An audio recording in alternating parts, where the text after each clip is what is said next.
So welcome back to the Milwaukee Model, envisioning the role of the arts in criminal justice reform.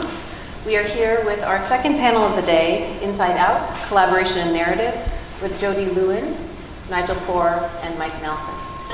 Okay, so we're just going to jump right in. And Jody, you are the executive director of the Prison University Project.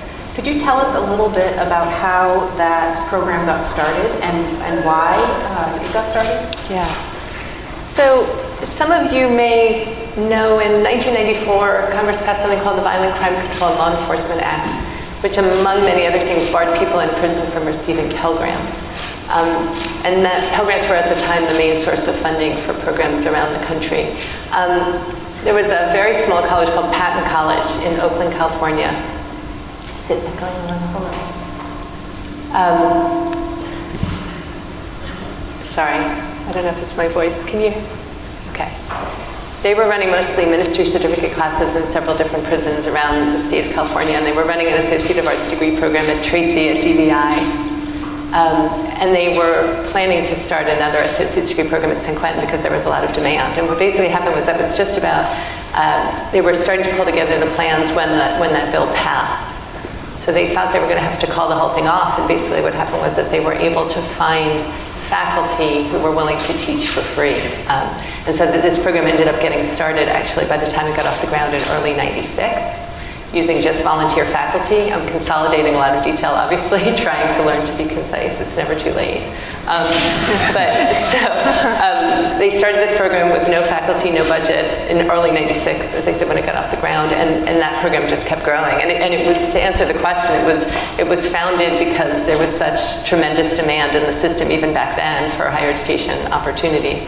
But that program just continued to grow over time. So I got involved in 1999 as a teacher, and then we ended up founding the Prison University Project to support the program. But at the time, for many years, it was the only on-site degree granting college program in the state of California, and one of the few in the country. So today there are more, but it's still a very fledgling field. And what are the things you think that helped to propel it forward? I mean, what were the success stories and what were the stumbling blocks? I think the thing that propelled it was the students, their passion and their interest and their commitment to getting an education, and then certainly the location. San Quentin is in the middle of the Bay Area and within, say, 30, 45-minute drive of several major colleges and universities. So it's sort of planted in a very fertile territory. A lot of progressive folks with interest in disseminating access to higher education, but also obviously in prisons. And so that allowed it, I think, to continue to grow. And it's also a very affluent county, right? So in the Bay Area in general, there's a lot of philanthropic support for different types of, so obviously fundraising to serve adults in prison is like training at altitude if you're in fundraising, but compared to other regions, it was an excellent location. And Nigel, how did you first hear of the Prison University Project? I believe that there's a lot of feedback on these mics. I think I got an email about it. I was interested. I was thinking about prisons, and then just out of the blue, somehow I got an email about it, and I thought, okay, this is something I want to do. And I heard that they were looking for someone to teach a history of art class. And that was in 2011, and I submitted an email and said I'd like to teach a history of photography class. And Jody Lewen said yes. Can you talk about the process of being able to teach the history of photography class? Like, how was that difficult? Was it easy? I mean, I know the guys can't have cameras, right. So how did you go about thinking about how to teach that? I think it'd be interesting to hear this from my perspective and Jody's perspective. So I teach at a university in California, and I teach a history of photography class. So I hadn't been in a prison before, so my assumption was I'd walk in with my computer and I would teach the exact same class I taught at my university. And I was very quickly told, well, the computer thing I understood, but I was quickly told that it would be very hard to bring any images in there, and that I probably couldn't show any images with children, nudity, sex, violence, or emotionally complicated material. And then I always say the only thing that would have been left in art would be some landscape. and then I probably wouldn't want to teach that class. And Jody immediately championed the idea of not changing the class at all to give the guys inside the exact same experience they would get if they were going to the university outside the prison.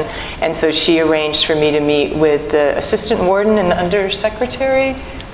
Is that right? The undersecretary of the department, and then the warden and the chief deputy warden. So I brought in my class and I went through all the images that they were concerned with. I spent about 2.5 hours with these two men, and at the end of that 2 hours, they let me take in every image except two, and they both said they wanted to take the class. So it was, to me, it was a really wonderful introduction to the possibility of doing something that many people might think is impossible, and also the strength of having a face-to-face conversation with somebody, and that if you can sit in front of people and honestly talk to them about what you're interested in, you have the opportunity to change somebody's mind.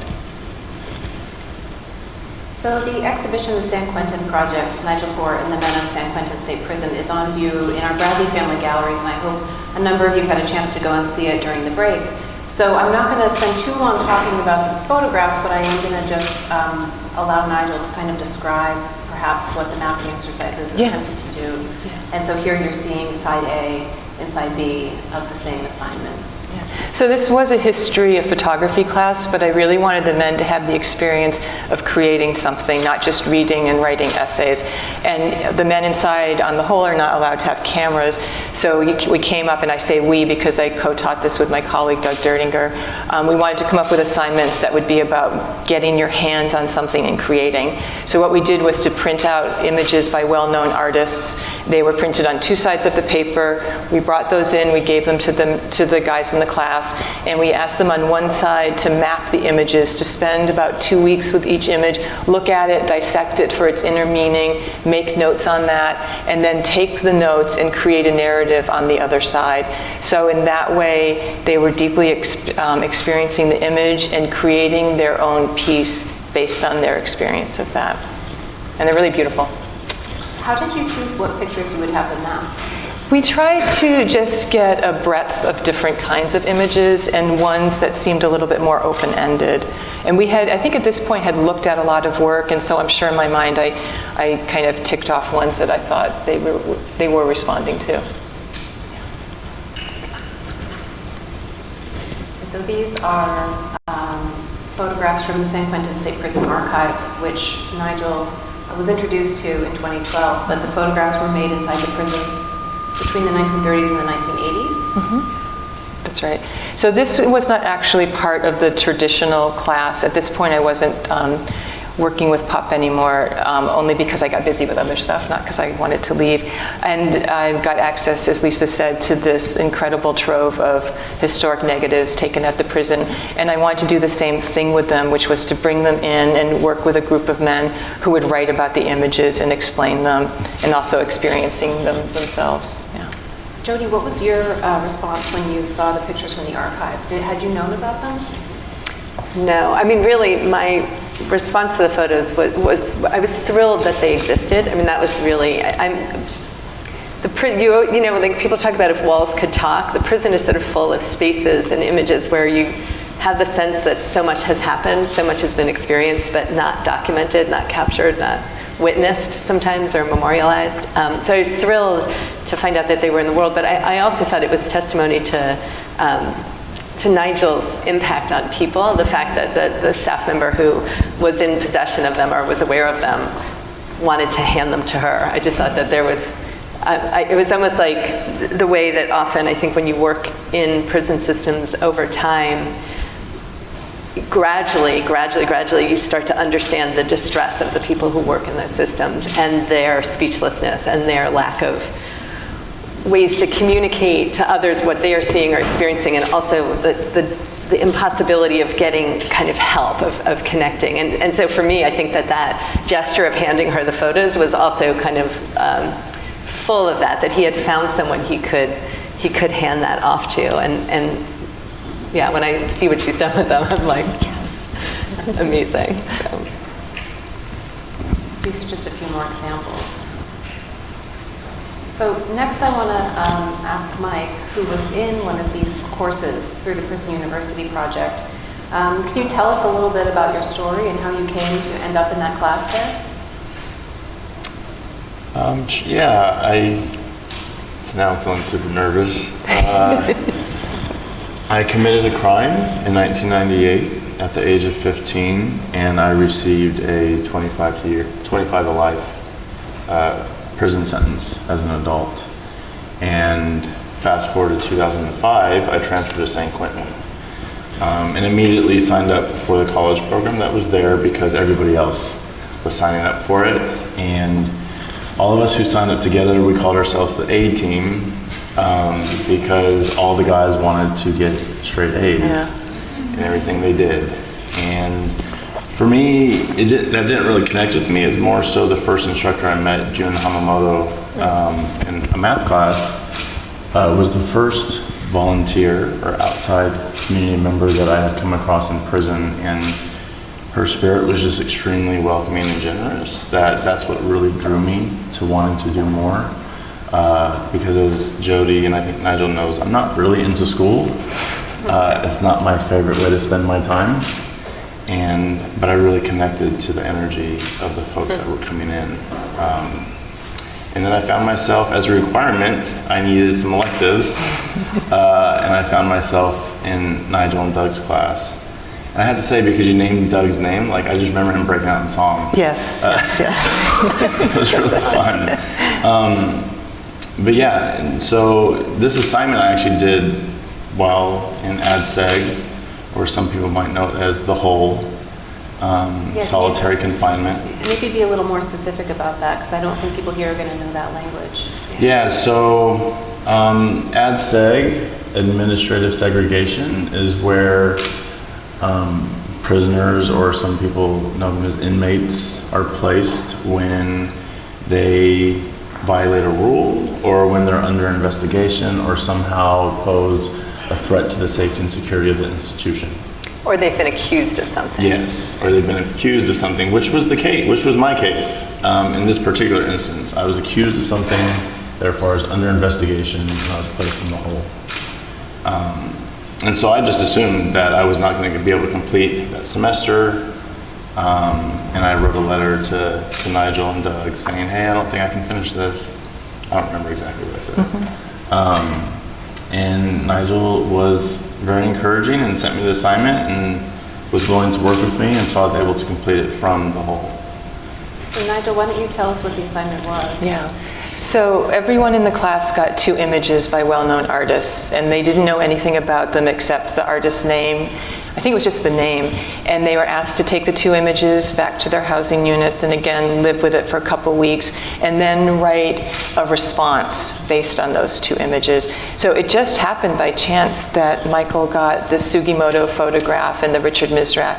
And the Sugimoto one is the interior of an old theater. And the screen is white because the exposure is as long as the film.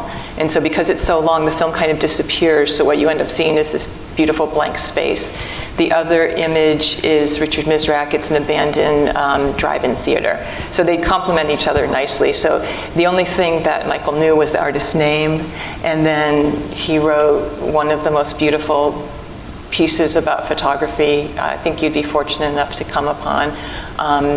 About the images, about time, about solitude, right? Yeah, all the things that felt very present for me in that time. Yeah. So we're actually going to play you a clip of Mike reading the essay. Can one of you just hit that? Yeah. Space. Yeah. Oh, no. Just hit parts. Nope. I think if you hit the icon. Oh, I think. No? That's what we're doing. Yeah, on the speaker. She's doing I'm doing it. Maybe click. From the emotions that come to life by these 2 photographs, many thoughts come to mind. For the most part, I think of change and the consequences that come with change. With this idea of change, I think of aging and the struggle to accept the inevitable. I also think of the day and age in which we live today, the replacement of one form of art by another that reflects our society's demands of newer and better, meaning younger and faster. These photographs reflect today's absence of gratitude and the lack of appreciation for the history of our past that has led us to our present. Consequently, the two photographs remind me of those who are left behind by not being able to keep up by the change that lives and breathes throughout time. I think of the elderly whose families placed them in homes so they are not burdened with the responsibility of caring for those who had once cared for them. I think of being locked up in prison where time seems to stand still while the world outside moves on without me. I think of the two picture screens that are being replaced by technology by which they have no chance of competing with. In addition to change, I think of the universal idea of emotions, if that makes sense. When I look at theaters and the desert cantos, I'm confronted with the separation of class as well as the separation of time and space. Theaters was taken in the 1970s, presumably somewhere in a city, and by the looks of the interior architecture of the theater, a seat most likely cost more than a parking space in a drive-in theater. The desert cantos was taken in the 1980s in what appears to be in the middle of nowhere, or in the desert as its name suggests, and represents an audience of mostly young people who are more interested in exploring one another than they are in viewing what is on the screen. With these said differences, the two photographs both remind me that no matter where I am at in the world, what time of day or year it is, or how much money I have, there will always be someone who has or can relate with the way that I'm currently feeling. The emotions that I experience, good and bad, are shared by others. The photographs of the two picture screens were captured at different times and within different spaces, and are visually different, yet both share the same story and both relay to me the same message, that no one person is ever really alone in their experiences and with their feelings.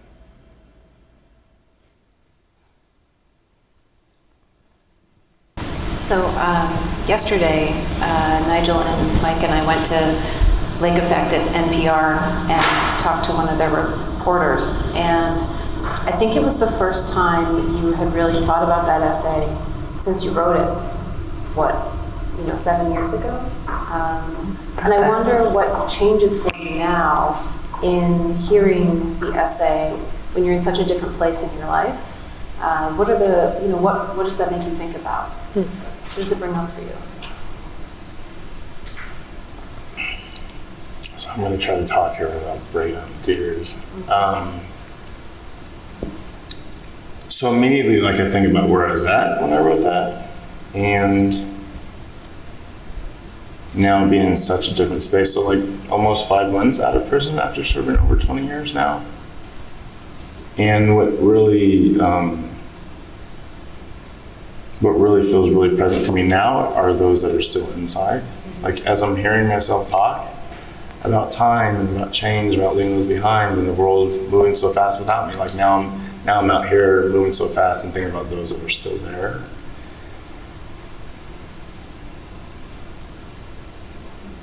Yeah, that makes sense. Yeah. I think one of the other things that I always think about when I hear this is how universal it is. And this morning, people were talking about speaking to humanity. And to me, that's one of the things that comes across. It doesn't matter who you are or where you hear this, it speaks to a common experience. And one of the things I always think about with all of the work that I do inside prison is about speaking to humanity and the common experience. And that seems to get conversations going. And so I think that's what his piece does in the most beautiful way, and beautifully humble way, which I love. And that's certainly been my experience in walking through the show, is everyone who hears it just sits there and then, responds to me about how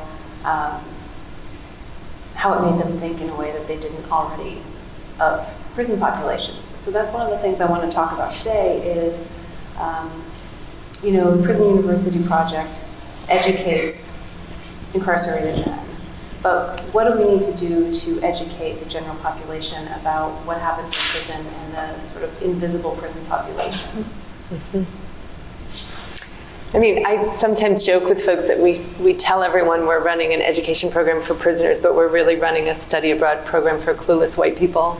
Because, secretly. But, I think that's a great question, because I think obviously there are a couple of different overlapping but distinct issues here, right? One of them is the urgent need for quality educational opportunities for people who are currently incarcerated, but the other which to me is, in a sense, the real crisis, is the need for education of the non-incarcerated population about the system, and not just even the life experiences, but the simple humanity of people who are in the system. Like, to me, that is like the crisis, like what we know as mass incarceration or just the dysfunction of the criminal justice system is really, it's a crisis of dehumanization, right? So to me, the educational question is, how do you humanize the image of people who are incarcerated in the popular imagination? And so what's interesting for me is that when I first started running the program at San Quentin, I was very interested in the sort of academic component. I was very interested in like making sure students had the basic skills they needed to thrive in a rigorous college environment, and which is obviously a life's work on any campus. But I was really, I had this sort of a theoretical appreciation for the arts, but I didn't really see it as like central to the project. And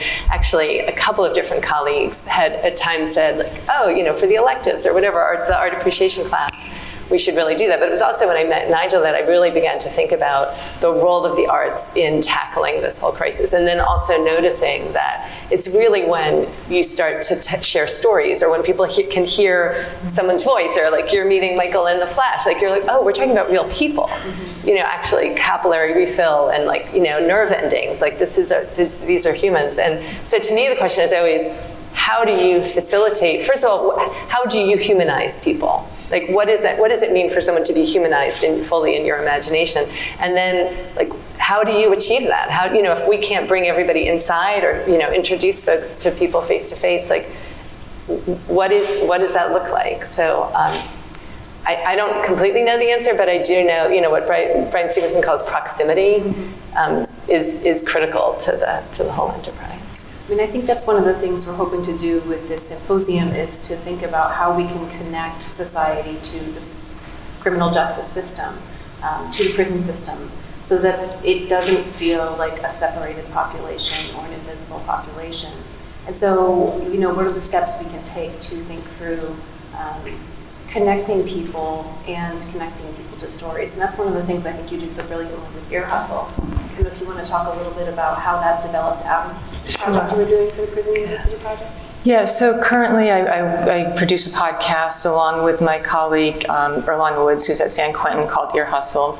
And we're in our third season. It's a podcast about everyday life inside San Quentin. And when I talk about it, I like to be very clear that this is about life inside San Quentin. Prisons are very different. Not all prisons have the possibility of all these programs happening. But the idea of it is to create a partnership between inside and outside people working together as professional colleagues. And that's what Erlon and I are. I happen to find somebody that I really enjoy working with, and we have the same kind of creative drive. So our stories are about 30 to 40 minutes long, and again, they concentrate on the kind of minutia of everyday life. They happen to take place in prison, but we don't do stories about crime. We don't do stories about people's specific cases. We do stories about, dating in prison, cooking, dealing with racism. We did a story about a party planner. We did do a story about death row, but the idea is to not do sensationalized stories and to do stories that people aren't going to expect. Yeah. And I would just connect this a little bit to what the first panel was talking about in terms of the quotidian and the sort of daily life, the details that you might not notice otherwise, this very specific attention to detail. It is something that I think you draw on both in your mapping exercises and in the podcast. Yes. That helps to humanize in a way, because it does paint a more complicated, a more nuanced picture. Yes, and also to have varied emotions. When we first launched the podcast, we got a little bit of pushback because we use a lot of humor, and there's a lot of funny things that happen in prison. And so I can remember some criticism about, why are you laughing? Like, why is there something funny? And my response is that people assume that there's only one tone in prison, and that it's depressing and dark. And yes, of course that happens, but humans being human, you experience everything no matter where you are, which includes humor and love and sadness and determination and desire. So again, that's something we really try to concentrate on. And now it surprises me that people are surprised by that their expectations were so flatlined in some ways. So Michael, you left San Quentin 5 months ago, and you're living in San Francisco. Can you talk about how the Prison University project prepared you for what you might be doing now, or were there other things that prepared you more? What did you take out of your time that you find yourself really drawing on now? When I went through the Prison University project, I was also taking a number of other programs, and I really credit PUP alongside a program that focused on the impact of harm. It was called VOGUE, Victim Offender Education Group, and I really think that those two combined allowed me to expand my capacity to really live fully. And so on one hand, I'm connecting to the harm that I've caused and the harm that's been caused to me and how I perpetuated that harm out in the world. And then with the college program, my confidence level, like with each assignment, I was able to work through some of my own stuff, especially in like the more psychology-focused courses. And as in each completion of each course, receive a grade, and then graduate. So all these different levels of completion and confidence were there. And so a couple of those two things, it really opened the doors for me to be able to see like my worth. Really connect with the value that has always been there.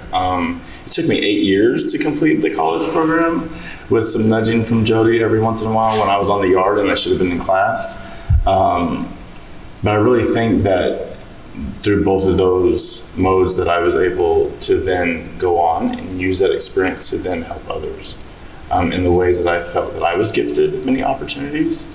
And I really connect with what Nigel was saying, like on the inside, it's so complex, just like life out here in some ways. And it's very full. Like I was able to really live, and I think responsibly. So I took the life of another human being. And I really own my responsibility to live fully and appreciate the life that I still have, while somebody else does not. And going through a program like the college program and other programs, I really connected to that truth. Like, yes, I have life in prison, and I have a life. And those programs really helped me connect to that and really show up in the world. Can I say something to that? I always think that people that don't have much experience with prison feel like when you go into prison, your life is over. But you have a life, you have a complicated life, and you grow and change. And I think that's something that really needs to be recognized. It wasn't like you were on hold and all of a sudden now your life has started because you're out of prison. There was always this trajectory. Yeah. No, I feel like my life was full on the inside. And I miss a lot of elements of prison. I miss my community that's in there. I miss a lot of the opportunities that I was afforded in there. It was full, it was real. And it led me, a lot of those steps have led me here today. And I hold a lot of gratitude for that time. Even when I'm sitting in ad seg, I was speaking to Jody and I was, this is the first time I've seen these two in years. So I was able to share, like I hold a lot of gratitude for that time when I was sitting in that dark place, because it really presented me with the opportunity to look at all the light that was within. And to really connect with that truth, because you can have you can have the dark and you can have the light, and it's my choice, it's our choice to really step up into that light when darkness arrives. And so prison can represent a lot of darkness, and it does, and I found a lot of light there, and And then also just to add to that one of the things I find so striking about, like Nigel's also pointing out, when we imagine prison, we imagine people aren't in society. Like a lot of times people use that language, like language that communicates that they think you're, or it's too late for, people will say sometimes, like, why don't you educate people before it's too late? Like, how many of your students are ever going to leave prison? And I'm always saying, like, my mother's never going to leave New York. Like, what difference does it make where people live? Right? But what they're really expressing is, to me, that person is no longer in the world. Right? They don't really fully exist, or they don't matter.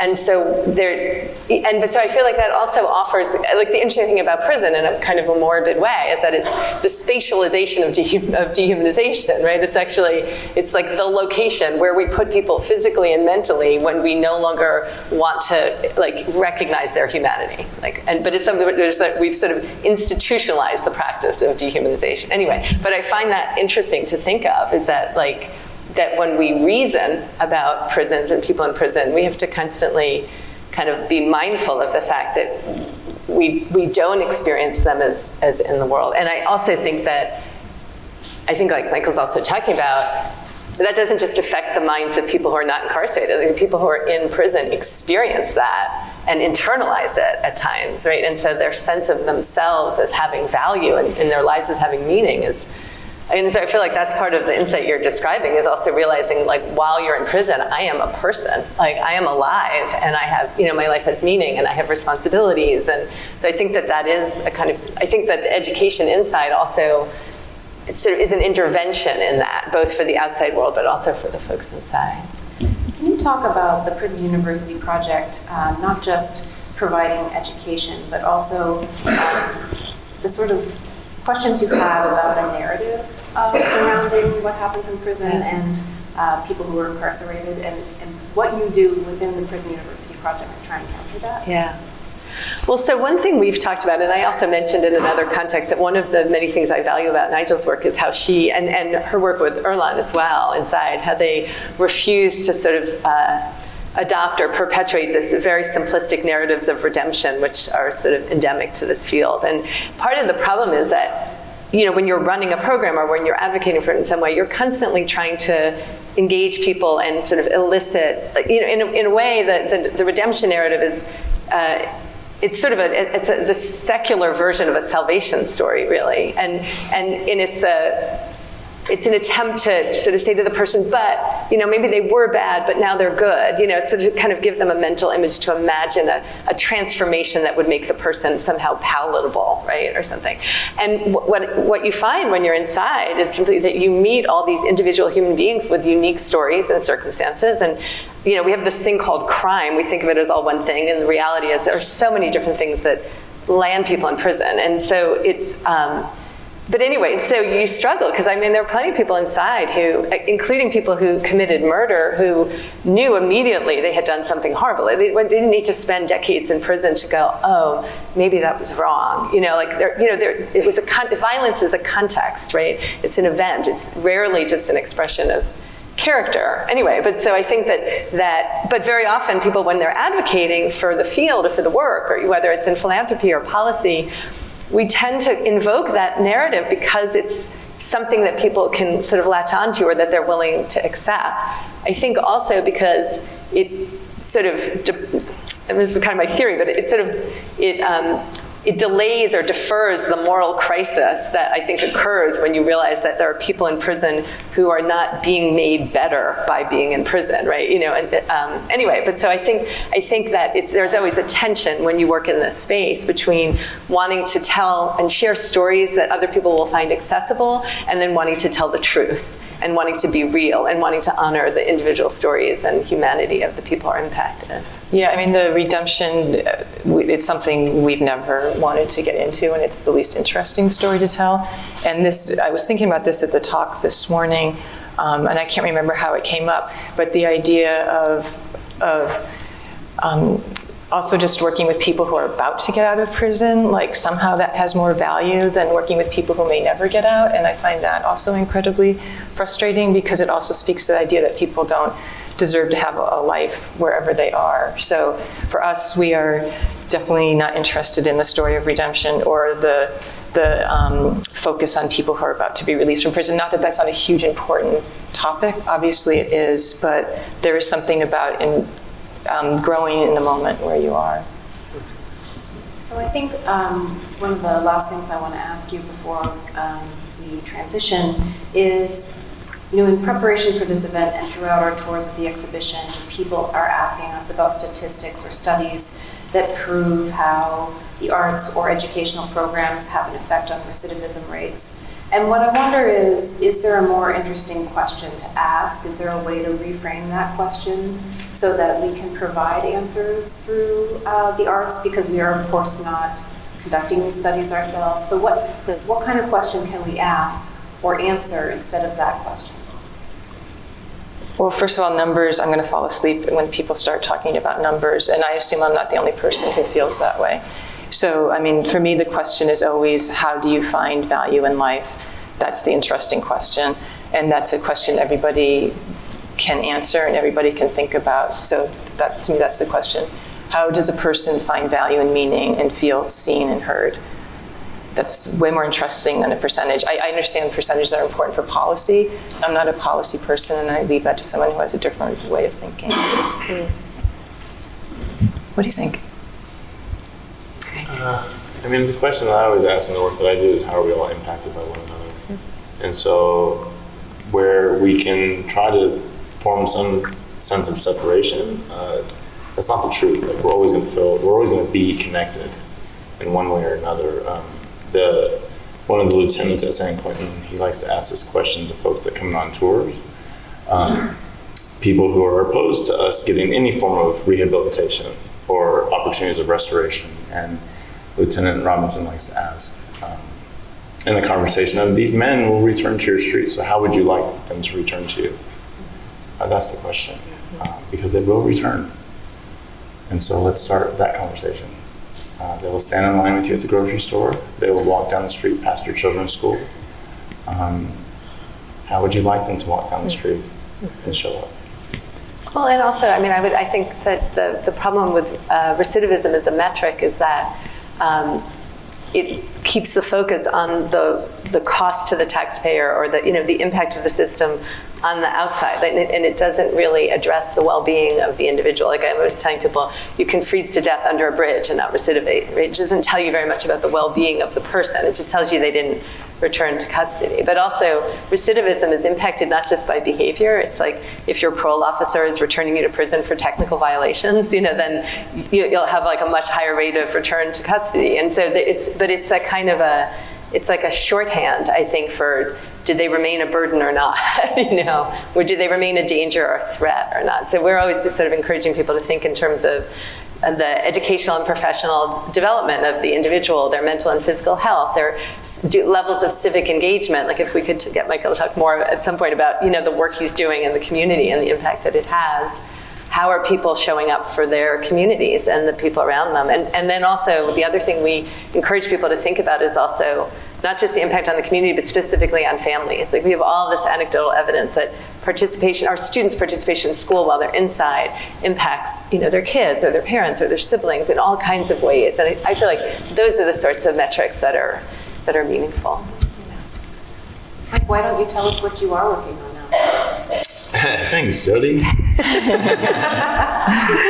Although I would love to be a full-time dog trainer, I'm currently working on an organization that, so it's called the Ahimsa Collective, and we are a restorative justice organization. And I primarily work with a program on the inside that I helped co-found called KidCat, a program for youth offenders, designed by youth offenders, focusing on giving back. And so my job is to oversee that program and then replicate it. What I also do is facilitate RJ circles with law enforcement. Right now I'm working with 3 agencies, and we're working with chiefs and their staff, and then eventually bridging them with community folks who feel harmed by the police. And me being on the staff, it's interesting for all of us that I'm the one that really feels drawn to work with officers. Growing up, I wanted to be a police officer. And so I don't have any story about my relationship with officers. I see them as community members, as we are, and they also have a story. And so I bring the restorative justice mindset when I work with officers, and really providing space where they can show up fully in their humanness, and their messiness, and their need for healing, just like the rest of us. And then there's a number of other projects that I do, but those are the main areas that I work on. So we're going to invite Maria Gaspar up to the stage next, but I just wonder if there are any audience questions before we move on for Michael Nelson or for Jody Lewen. I'm curious how the inmates that were highlighted in the exhibit, if they have any access to sort of a window into what that looked like here, or whether anything will be shared with them. Yes. I was videotaping myself and thinking that same question, but I think Lisa has. Yes. So there's an iPad in the exhibition where we are collecting responses that Nigel will then bring back and share with San Quentin. And I've read through them. They're really terrific already. We're also making small videos that I'm sending to Nigel for her to bring in, and I'm taking pictures of every class that comes through. So as much material as I can collect, I am collecting. Yeah, but I've already brought a bunch. I was out here for the install, so I took videos, and I brought back videos and photographs and messages. So as present as they can possibly be without being here. I mean, they know a lot, and you know, you already know some of them. So yeah, I mean, of course, they're like anybody, they want to know what's going on with their work, and so that's an important part of it, is always bringing it back. Yeah.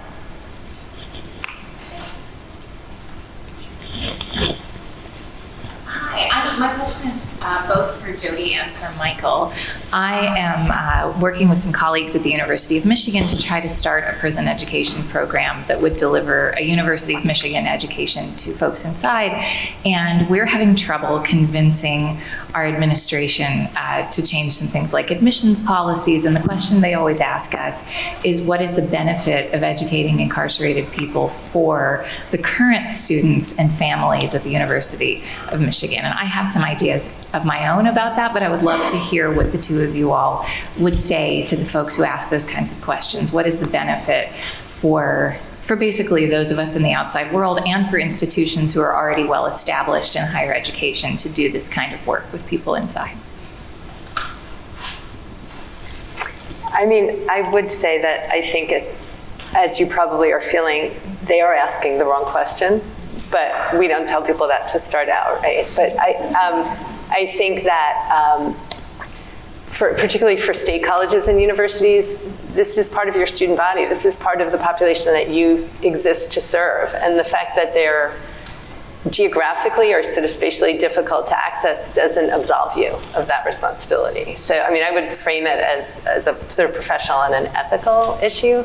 But I do think, I mean, we've had so many, and as Nigel attests to, like folks who come inside to teach are transformed, right? I mean, it just opens up their world and their understanding of their own society and community, and certainly the, you know, political systems and everything like that in kind of an unbelievable way. We've actually had some teachers who brought in undergrads, you know, to visit as part of a class they were having, and even just like coming in once is incredible. But I think also for teachers, having the opportunity to teach students who are that motivated and dedicated. When I taught at Cal, like 30% of the students in an 8 a.m. class were asleep in the back row, you know? And these guys are like, they've been working all day, they've been up since 4 or whatever, and they like done the reading, and like sometimes you have to grab them off the yard, but by and large, they're like, you know, they so appreciate the value of access to education. So in a way, I mean, like this thing in my mind, like this question of like who deserves education, like needs to be radically reframed. Like maybe no one under the age of 30 gets to go to college ever. You know? Total waste. All right, we're going to take one last question, then we're going to move on, but there will be time after the next.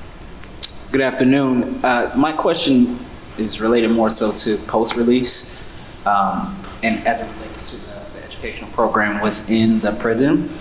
Because I think you brought up a good point as far as the numbers and recidivism rates, because it really doesn't tell us much. You can have a lot of people getting job placement and it doesn't tell us how long they've had the job, or you can get them housing, doesn't tell us how long they've been in the housing. And so I'm wondering if there is some type of formal infrastructure that's set up for individuals that graduate from that program. Is there like a pipeline or something to further even the education for, I guess, like PhD or law school or anything like that, that will more so empower the individual that has graduated from that program? So I'm more so asking about a formal infrastructure post-release as it relates to that. So there are pieces of it, there's not enough, but inside there are organizations that do pre-release advising at San Quentin, and also part of our student support systems entail now talking to people about what their longer term plans are to get them thinking about what they want to do and where they want to go. A lot of times people in the beginning can't imagine what they're capable of, and so they're not necessarily imagining stuff like that. But there's also an organization, and this also gets to Ashley's question just now. I mean, there's an organization called Project Rebound that has spread to many different Cal State campuses. Underground Scholars is now on the UC, University of California campuses, and they are dedicated to supporting formerly incarcerated people who are enrolling on those campuses. And so, but a lot of it is, I think that like at San Francisco State, there's a whole cohort of our former students who are now pursuing their bachelor's. They got their associate's degree with us and are continuing on. And I think it's really the community. It's everything you can do to connect those folks, and because it's not just having the information and having the sense of empowerment and ability, but it's also having a sense of community is critical, just to feeling like, to overcoming the sense of isolation that a lot of formerly incarcerated people feel on conventional college campuses. But that's a concrete example of something that schools can do, is create a dedicated office, just like you have for veterans, just like you have for returning students, and making sure they know there's someplace they can show up where they can feel like themselves and ask for whatever kinds of support they need. All right, well, I'm going to thank you very much for this conversation. And I'm going to invite Maria Gaspar. Hi, good afternoon. Thank you for having me. It's really wonderful and to be part of this series, the symposium, so I'm really happy to be coming here from Chicago today. My name is Maria Gaspar. I'm based in Chicago. I'm an artist. I'm an educator, and I'm going to talk a little bit about one specific ongoing project that I've been developing over the last couple of years. Just a little bit about myself. I come from a mural practice, so a lot of my work deals with forms of public art and community engagement, which, if you know anything about Chicago, you know that there's a really large history of kind of a mural practice. So I've been really interested in thinking about ways in which to take stories or narratives or material that comes from sort of charged sites. So I'll specifically be talking about a project that I've been doing at Cook County Jail. Cook County Jail is located on Chicago's west side. I grew up a few blocks away from the jail. It's the largest single-site pre-detention facility in the country. When the project began several years ago, the population inside of the jail was around 13,000, and right now it's about 7,500. The jail is located in a predominantly Mexican immigrant community of about 80,000 residents. This is Division 1. This is the oldest part of the jail, which has now been closed. As I mentioned before, coming from a mural practice, I've also been really engaged in issues of spatial justice, in thinking about the ways in which the spaces that we exist in, that we interact with, architecture, for example, how does it deal with our own sort of behaviors, or how does it influence our behaviors? How does it stigmatize us, etc.? So these are some maps. This is an aerial perspective of Cook County Jail, and on the left you see the location of the jail, which is, like I said, on the west side, just to kind of give you a little bit of a geographic map. This is an image from the vantage point of an administrative building. So part of what I've been doing is, part of the research is really looking at different perspectives of the jail. How do people see it? How is the jail both visible and invisible? And who can afford to look away? This is a research, just a graph from some research that a couple of scholars did called Chicago's $1 Million Blocks, and I know they've been doing this in different cities across the country. And what they've identified here is the most affected communities in the state of Illinois, which happen to be in Chicago. So if you look at the neighborhoods at the bottom, Austin, Humboldt Park, etc., they're trying to make the link between the levels of money that goes into incarcerating people and saying, what would that look like if that money went towards public quality schools, or it went towards good economic revitalization projects, et cetera. So they're trying to sort of reframe that conversation and really think about how we're spending our money. This is a view from the number 60 bus that goes from downtown Chicago to a suburb right outside of the city.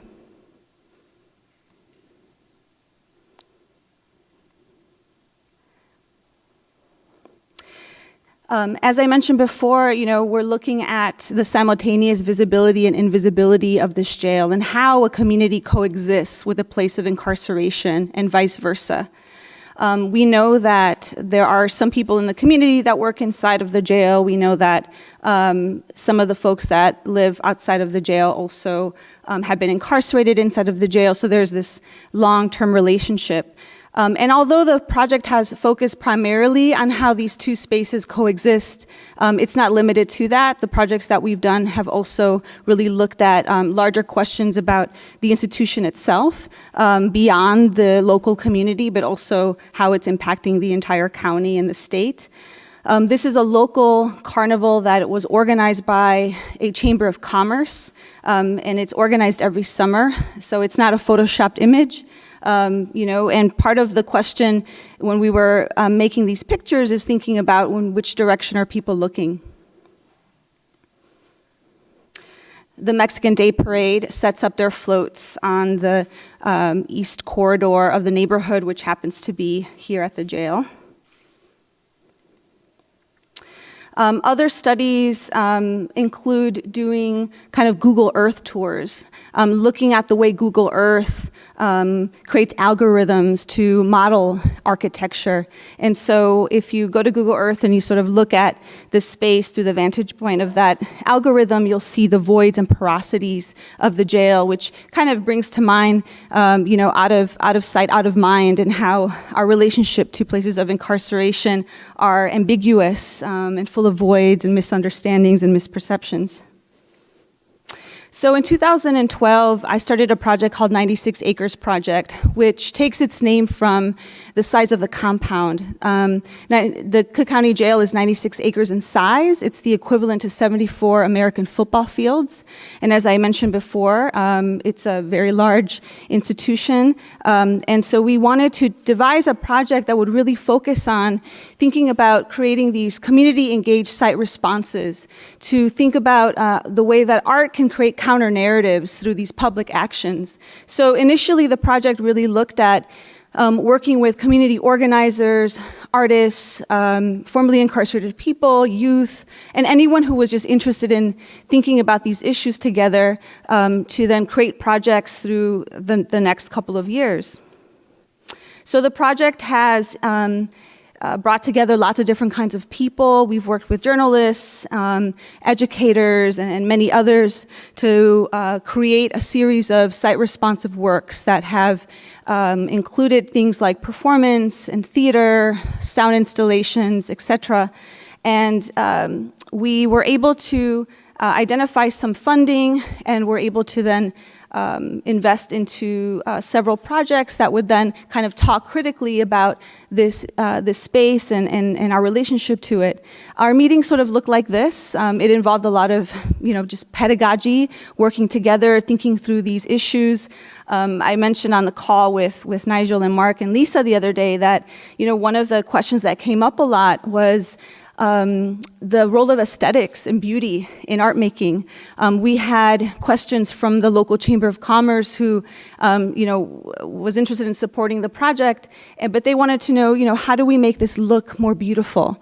How do we make the sort of eastern corridor or of the neighborhood be more, palatable? And that was a really critical question for us, is how do we as artists or as people producing these cultural experiences grapple with that issue of beauty and aesthetics, so that beauty and aesthetics is not only limited to the art institution, but they're also things that we're grappling with on a community level, because we know that communities are incredibly complicated and political. They're not monolithic. So those are some of the things that we discussed during these meetings. The project also involved working with different kinds of community leaders, including political officials, because it involved doing projects at and around the jail site. We had to work with the alderman's office or the Cook County Commissioner's office and the sheriff's office to get the green light to do some of these projects. But maybe most importantly, we also had to work with identifying community leaders, block leaders. This is a woman, Nintha, who lives right across the street from the jail, who, was interested in the project and helped us organize one of the most complicated projects that we did, which was a sound installation. And part of the agreement that we had with the block was that we had all these permits to do an installation, but they were never allowed to do a block party because they could never get the permits for their block party.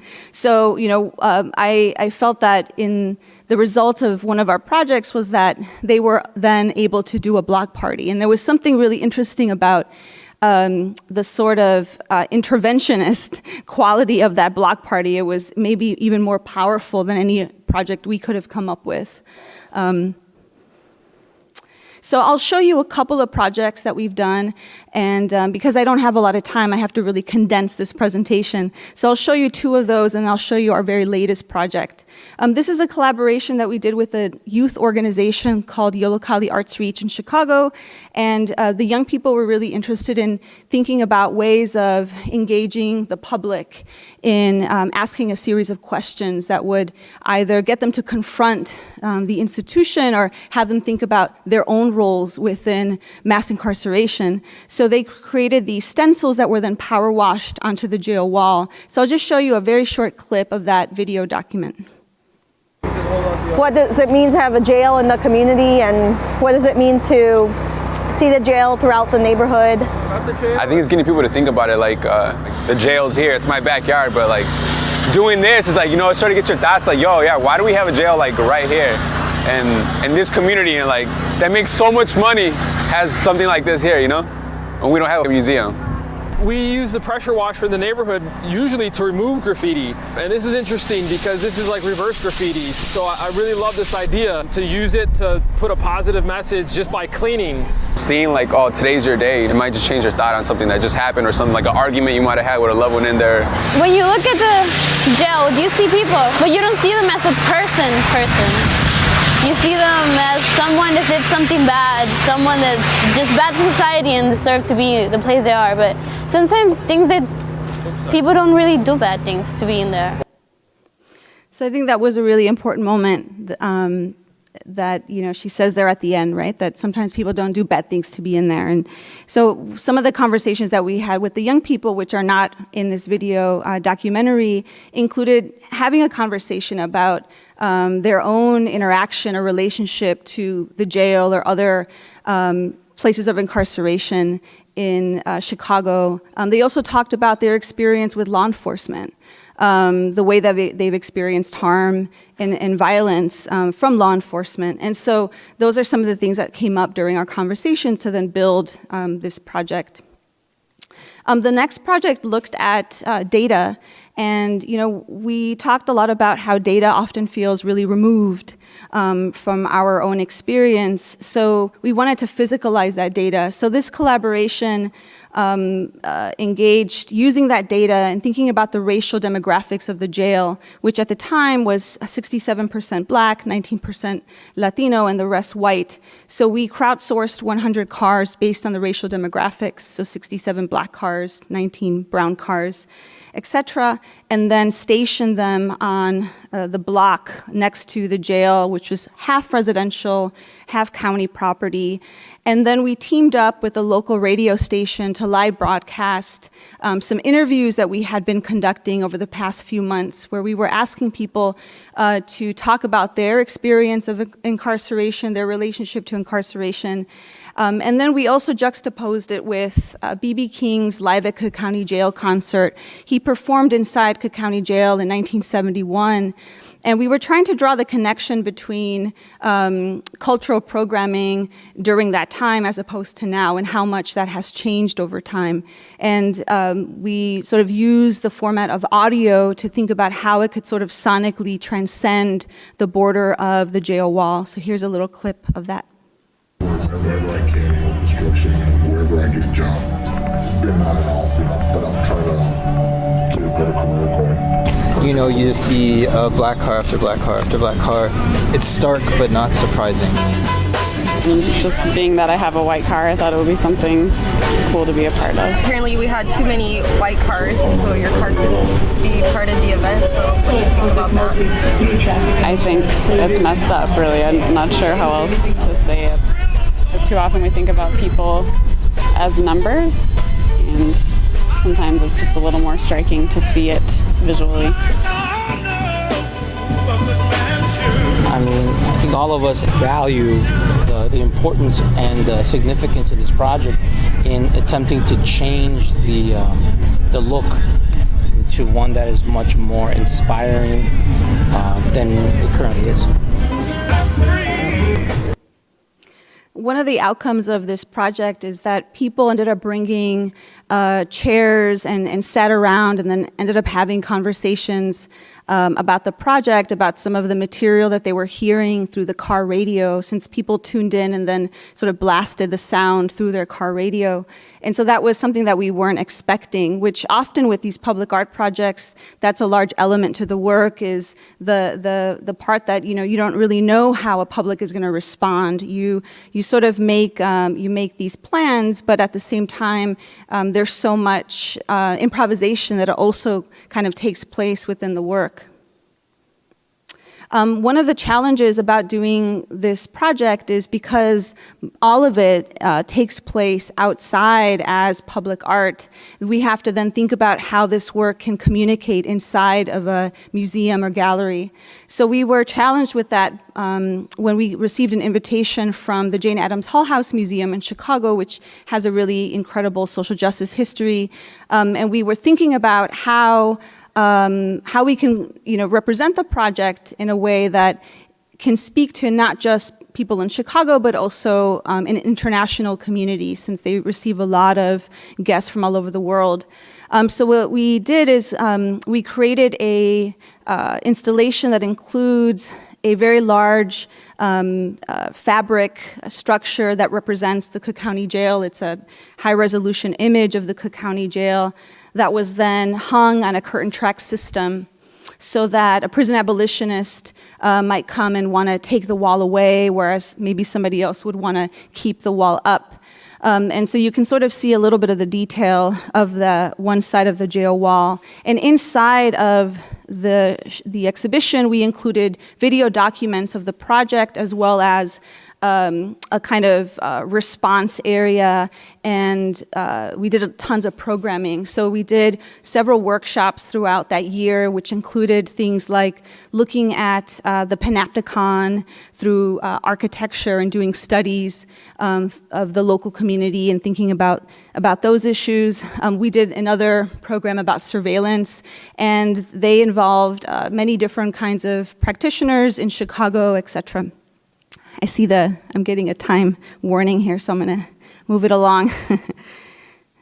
So other performances that we've done, and I'm going to just... My hair and a ponytail. Since I'm running out of time.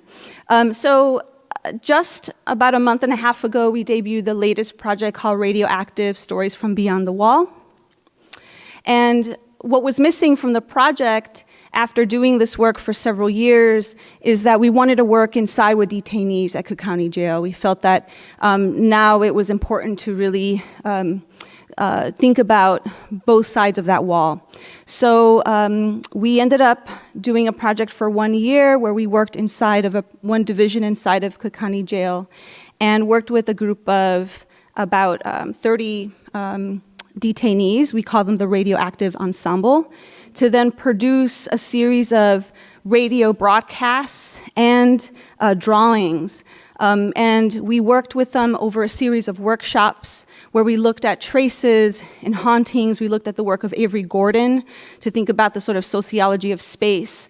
And what we came up with over time is that we wanted to create a public art project where the jail wall would act as speaker or amplifier, and asking ourselves the question, what would the jail say? What would the jail say if it could speak? And so that's sort of what led to a series of work over time.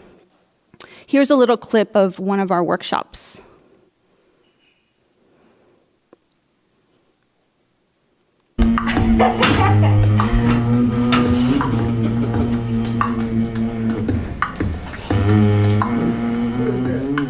Break it down on the clock. Loose squares, triangles, circles, trapezoids. Fill the void, slowly developing like a fetus. Feed us, Father, mana. We don't understand angelic language till we sit still.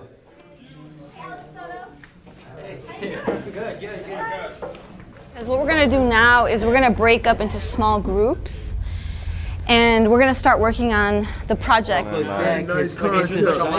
Gingerbread. Yeah, get back in the hole. I like him right there. Jordan, you know the picture.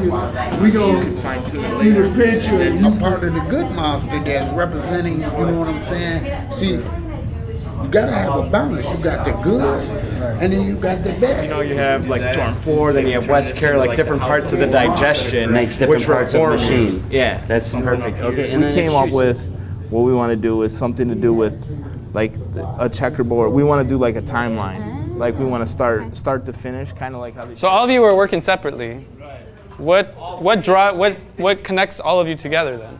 That it's all structured. Okay. And like DOC inmate walking in. And the machine digests them through the system almost and gets lost through the system and the belly of the beast, kind of like a catacombs. We're in the city. They don't want it to be a sort of people's eyes, so they put a wall there instead. Good job, guys. Good job, Ali.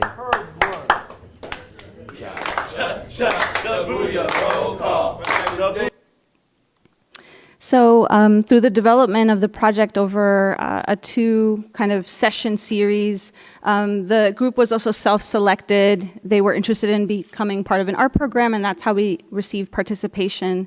We then, because working inside of a jail, some of these folks were able to come out after that session, or some of them came out earlier this spring. So we were able to continue the development of the project. This is us doing a cholo squat.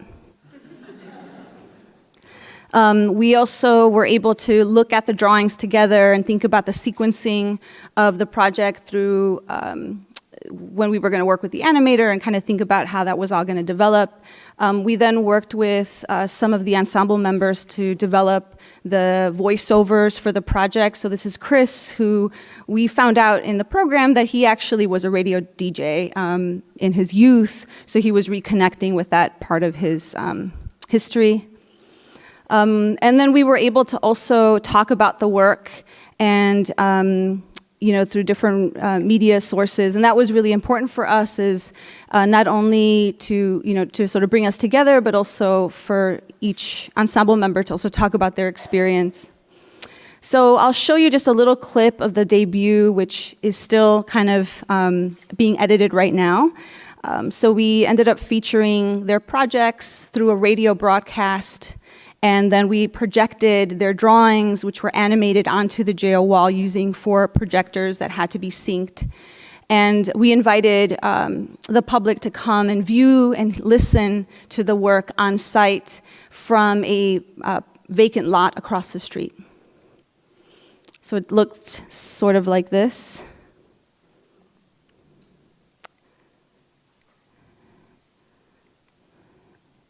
One of the challenges of doing this work is that it's very ephemeral, and we wanted to include something that people can walk away with, something physical.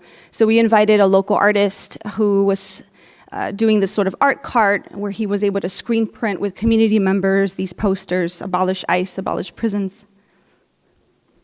And some of the ensemble members talked about the project in the introduction. And then here's a clip.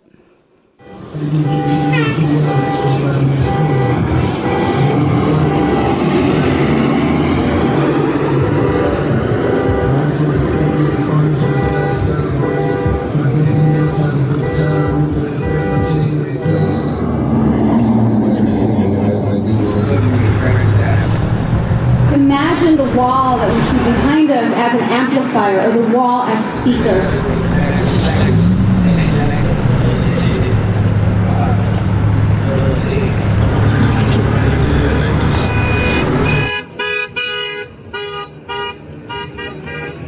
They incarcerate the body, but they also incarcerate the mind. They shut the mind down, which I think is not a rehabilitative process. P.S. A window with a soul. But one thing that is for certain is that I have definitely seen it all. Do you see me, or do you just look past my pain? I talked about my experience while I was incarcerated and giving people a chance, just letting them see what the people on the inside on their day-to-day, on what they grow through and their experiences.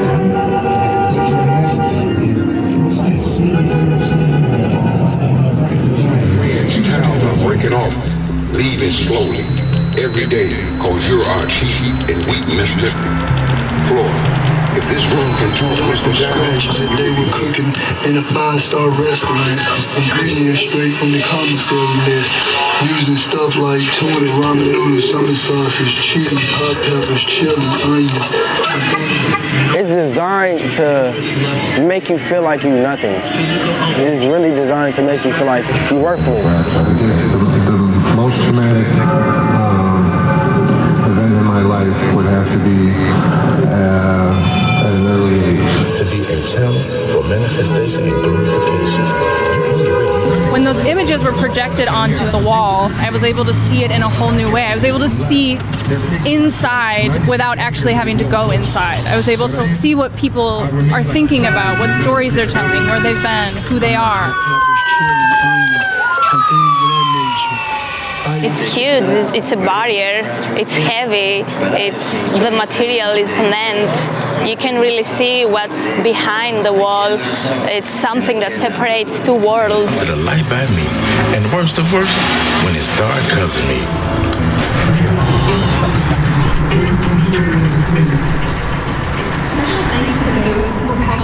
As long as I've been here in Chicago, I've seen schools closing and libraries closing, and all this stuff is closing, but they put this here and they keep adding to it and adding to it.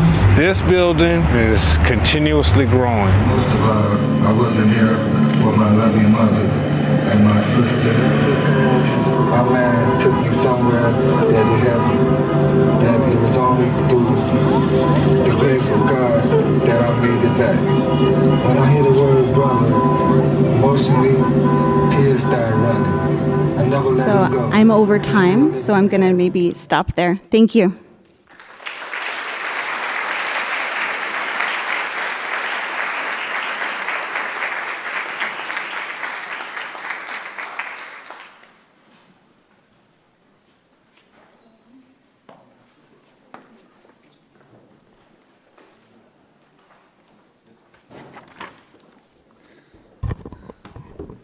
Oh man, this is like the tall person syndrome right here.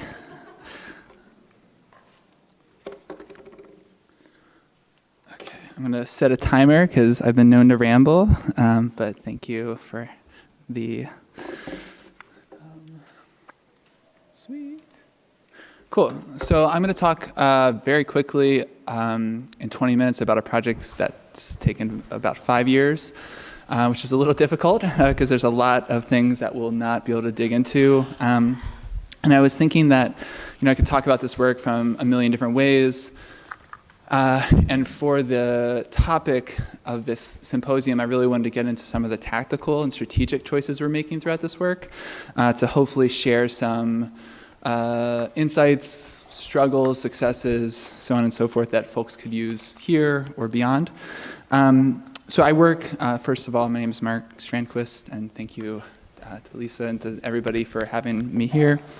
And it's an honor to be on a panel with so many friends and superheroes, so thanks again for having me. In Virginia, Virginia locks up 10,000 youth every year, and 40% of those teens are between 8 and 15 years old.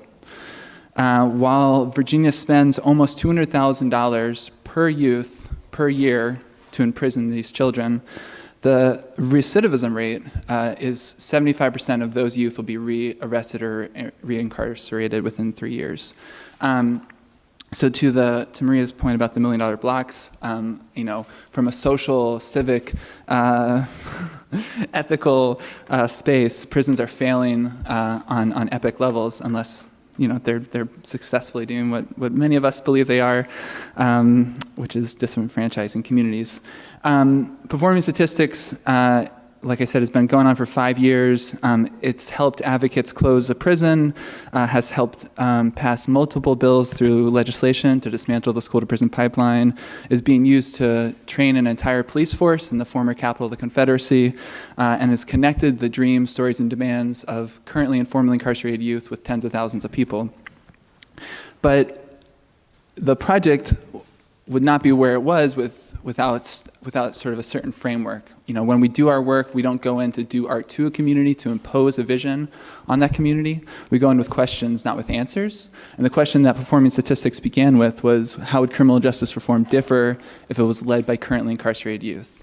And then in other words, how can we look to youth in the system as experts, as people with the best insights and knowledge into how to transform, reimagine, and dismantle these current oppressive systems?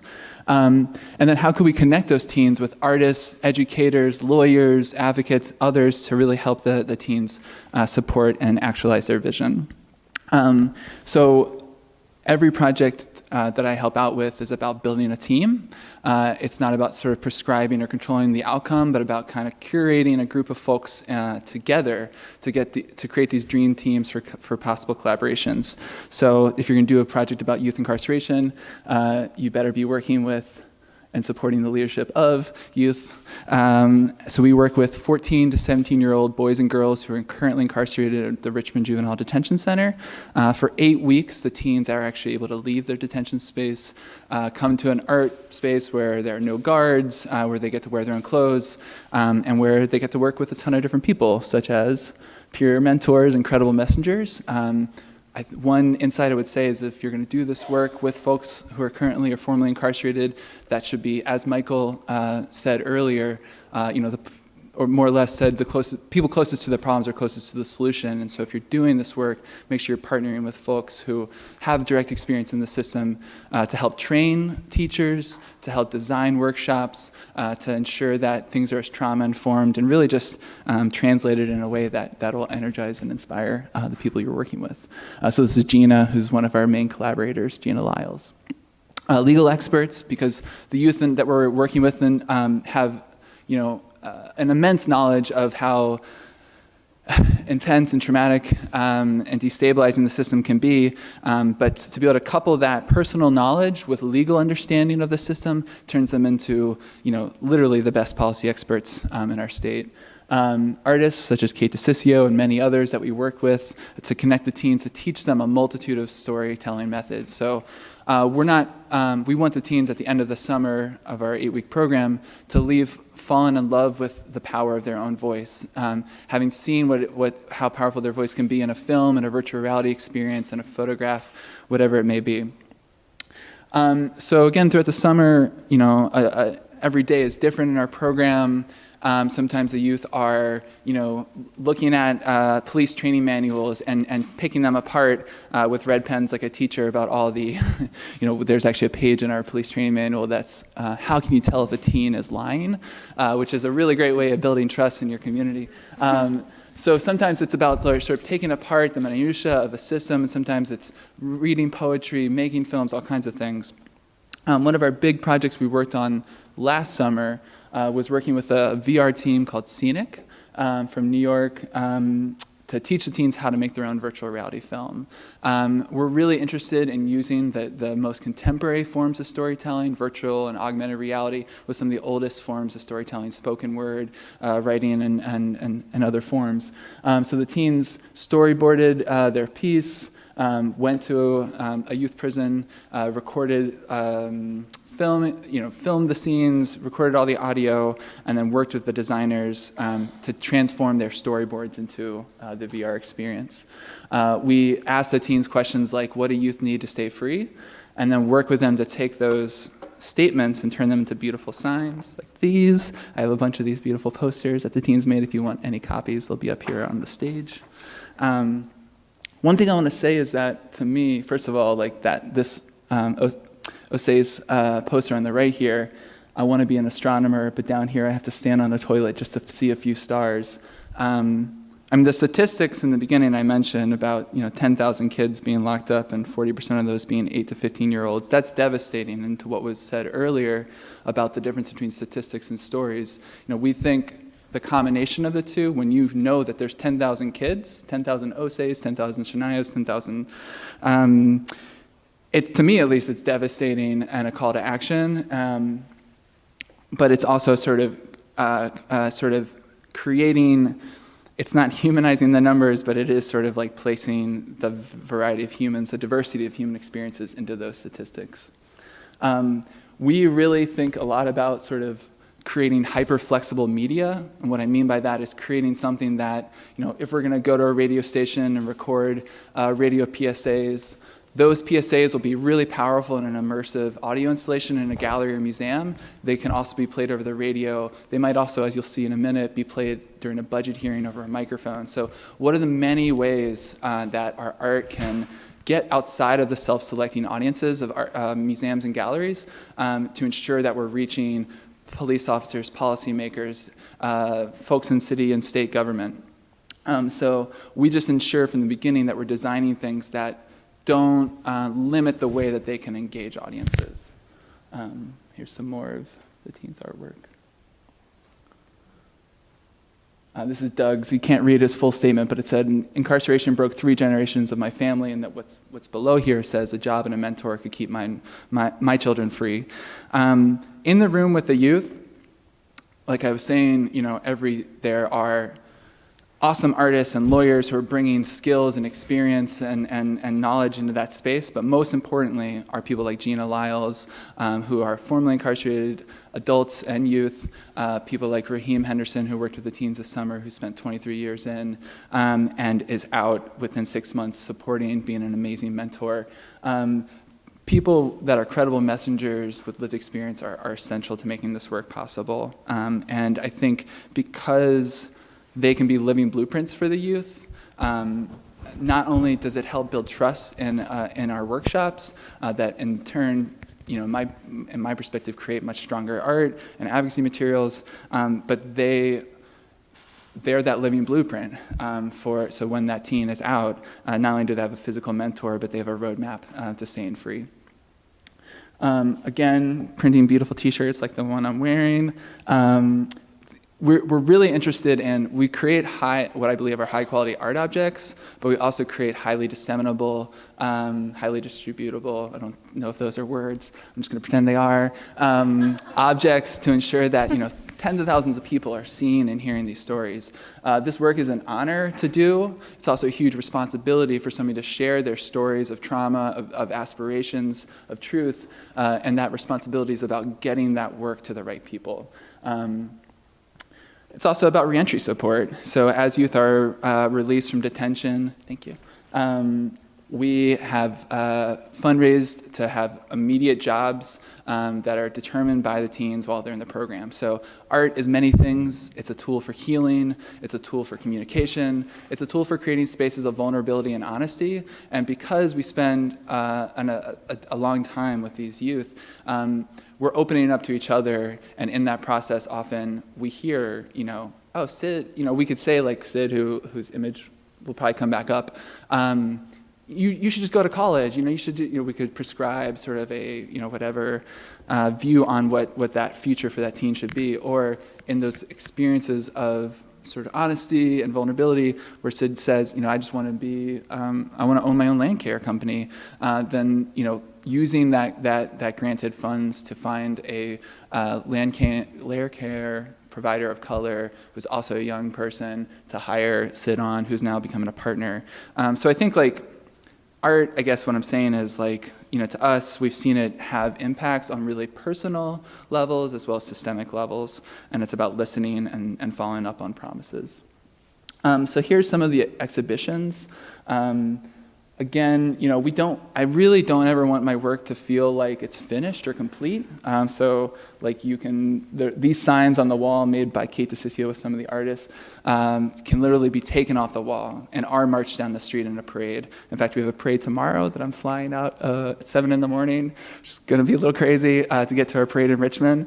And like I was saying earlier, those audio pieces that are played on radios and connect with thousands of people through that are also turned into immersive audio installations. So what's behind the photographs of the hands is a Raspberry Pi, which any programming nerds out there is like a microcomputer.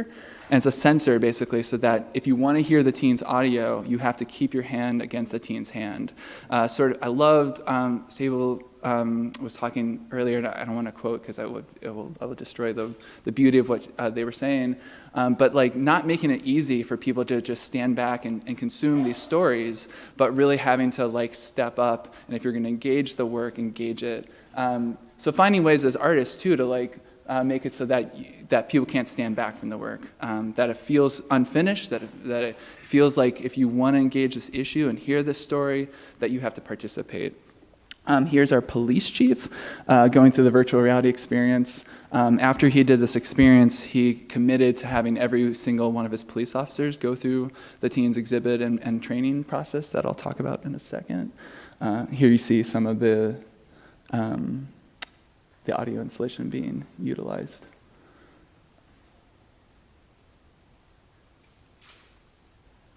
This is a giant 20-foot accordion book made of paper from shredded criminal records, court documents, stories about the juvenile justice system and stereotypes that the teens wrote about, that, what are stereotypes about incarcerated youth, and then the teens tore those up, made paper out of them, and filled them instead with what we call the real school to prison pipeline textbook. More installation shots. Our current exhibit, which is up right now, is about the school to prison pipeline. So, it's important for us to have these exhibits that travel around the state and engage in a variety of spaces, but how do we get out of the gallery? How do we get out of the museum? How can a parade be a people-powered art exhibit? So every year for the past 4 years, we've taken all that art off the wall. We've printed hundreds of T-shirts and posters and worked with advocates to use these exhibits as opportunities to call for an end to youth incarceration. So these are also opportunities to support the leadership of youth advocates. So Doug, who made the poster earlier in the presentation, is out at this point and is now advocating for the closure of youth prisons as part of a group called Rise for Youth. There's Gina again. Somehow, white people with dreads always ruin every great photograph. I'm going to get in trouble with whoever so here's our police workshops. Our goal is, so we focus our work on 3 spaces. One is the school system. One is the state, aka the juvenile justice system, laws and policies that govern that system, and police. Our goal is not to make a nicer police force. Our goal is to get police out of schools. Our goal is to end the school to prison pipeline. Our state, Virginia, ProPublica, the Center for, I can't remember what it is. I apologize. Our state is the worst state in the country, Virginia, for sending youth to law enforcement from their schools. So we send a higher rate of students to law enforcement than any state. And yet our police officers have no mandatory youth training before they're in our schools. So they're in our schools with a gun and a taser without knowing anything about de-escalation, about trauma, about youth development. And so we kind of frame our work in two ways, like triage and surgery. So the surgery would be helping advocates close Beaumont Prison, which we did 2 years ago. The triage would be training police officers that are in our schools every day. These trainings are amazing because they're also, as Michael was saying in the last panel, I believe that everybody's traumatized by oppressive systems, the oppressor and the oppressed. And I think that in these training workshops where we're transforming the exhibit into a classroom to train every police officer, It's also about listening. It's about seeing and understanding. And from those spaces of listening, we're actually, I think, a lot better advocates and organizers because we're able to understand the other side of the story, the perspectives of police and their supervisors. So here's just some images from the trainings. We turn basically the exhibit into a classroom. So the officers go through a guided, basically, tour of the exhibit. They go through the VR, they watch the teens' films, they read their poetry and go through their audio installations.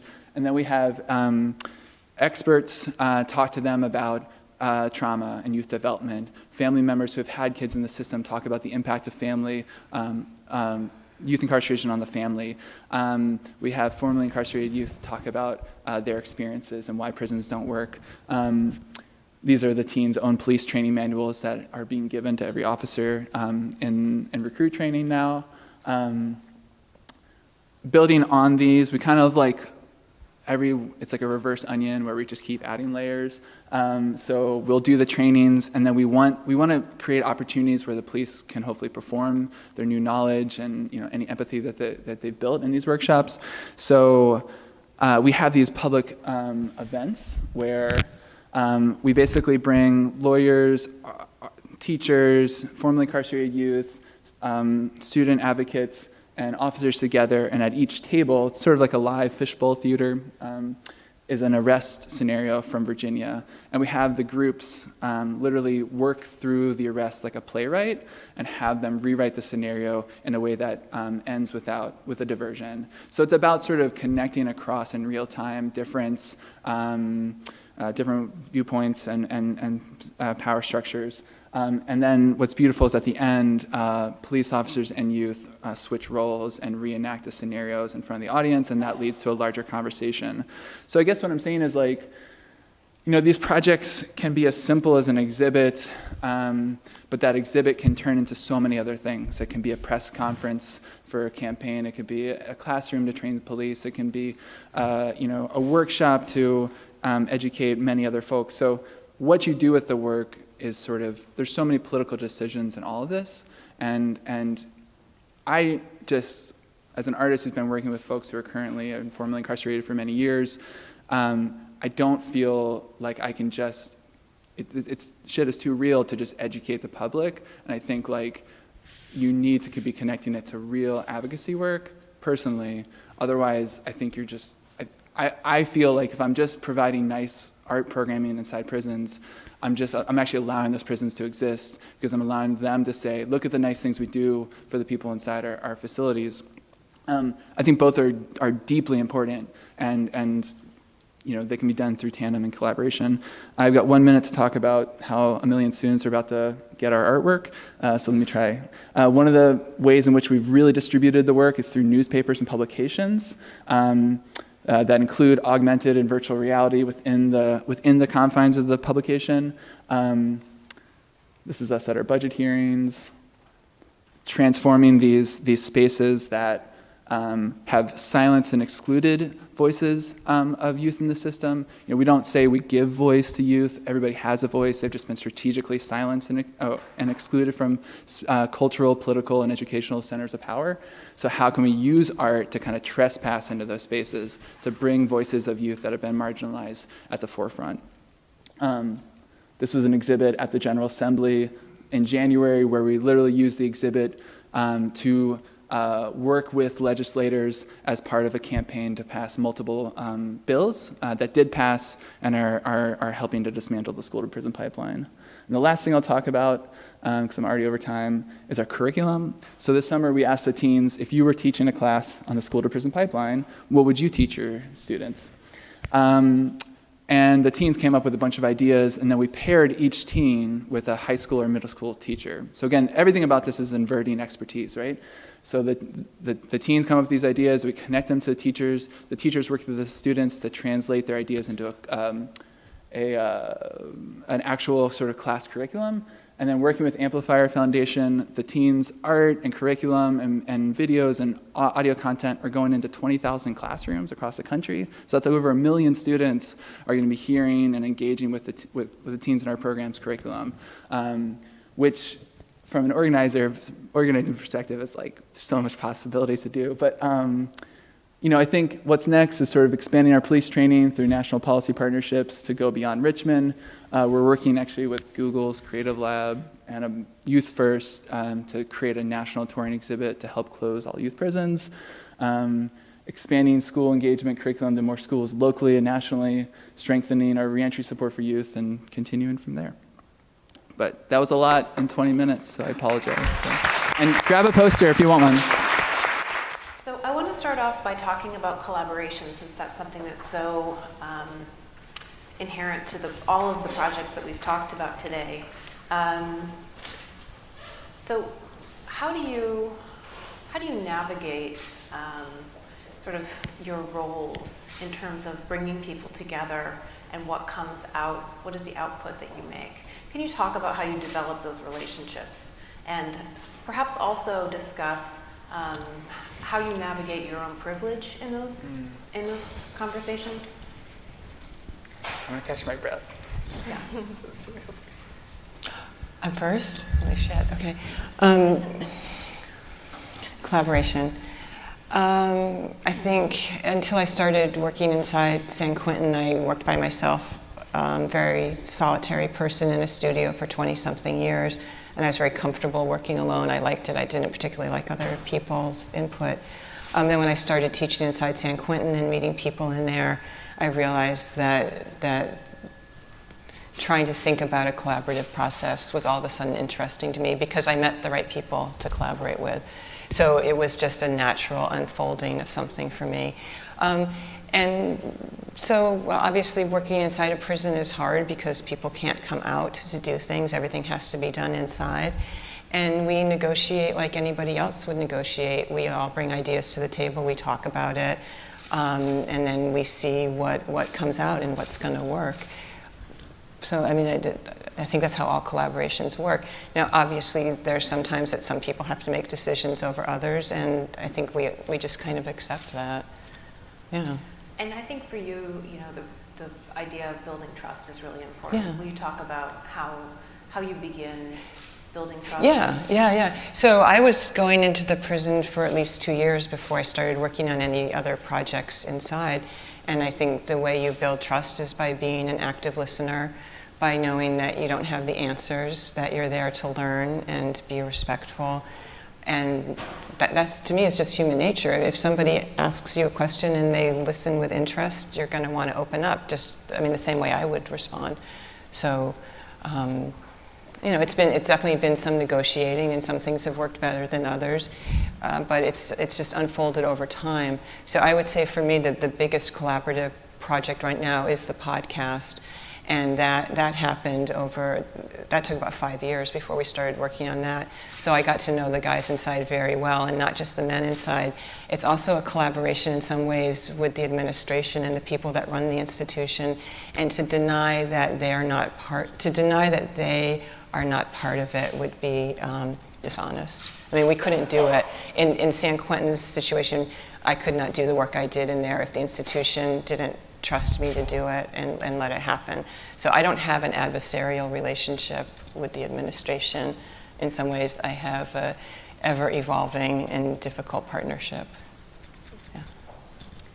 I think there's a couple of different parts to collaboration. I think about the interpersonal, just the relationship building, the thing that also just takes time. It's not something one can rush, and there's so much not knowing in that process. And so, I think sometimes within projects, sometimes we have a tendency of sort of trying to rush through something or predetermining what the project is going to look like. So, so there's that part. The other piece is the creative collaboration. When we were working on, the Radioactive project, I remember one of the first things that one of the ensemble members said is that he said, I want to communicate to the public that I'm alive and that I'm charged. And and that became sort of our mantra for the project is, how can this project show that? How can it show that that they feel charged and that they feel alive? And so that was one of the elements that we just sort of tried to build from. And that creative process, I think, partly, I mean, at least for me, is I draw a lot from just a community engaged practice, you know, that there's a community that I work in, you know, on the west side that's outside of Cook County, and then there's a community that I work in inside with the ensemble. And you're right, I mean, I think for this project as well, it also requires one to have a relationship with the Sheriff's Department and with the programs coordinator, who was a strong advocate for the project. And although there were a lot of questions to what this was going to look like, because it wasn't sort of finalized when I went in to talk with the Sheriff's Department, one has to then sort of figure out how to describe something like this, even though you don't have the fine details. And that's really hard to do, especially if you're talking with folks that aren't necessarily privy to you know, certain kinds of art making practices. And so that's something else that we had to sort of work through, and you know, eventually it resolved itself. So like what wasn't in that ramble of a presentation I just gave was like the first year we didn't really make much art. We spent a lot of time having meetings and workshops, asking who's missing, you know, where should this go in a year, blah blah blah. Like, but I think starting from a place of uncertainty, like passionate uncertainty, was really useful and created avenues where different community partners and collaborators found a place, saw space and a place for them within the work. And I think if we'd come in with, you know, we're going to do this film about this blah blah blah or whatever, like I think that would have shut a lot of doors immediately. And I think that helped build a foundation that's, you know, we're 5 years into this project, and I think a lot of that's because of that slow process, that social, you know, that's connected, I think, to both like socially engaged, history of socially engaged art and history of organizing, that really allowed us to build the trust within communities to do this project. And then just in the classroom, very quickly, like when we're making the posters, we'll basically come up with a list as a group, and it's youth and adults on the same space, and it's like, you know, what do we want to advocate for?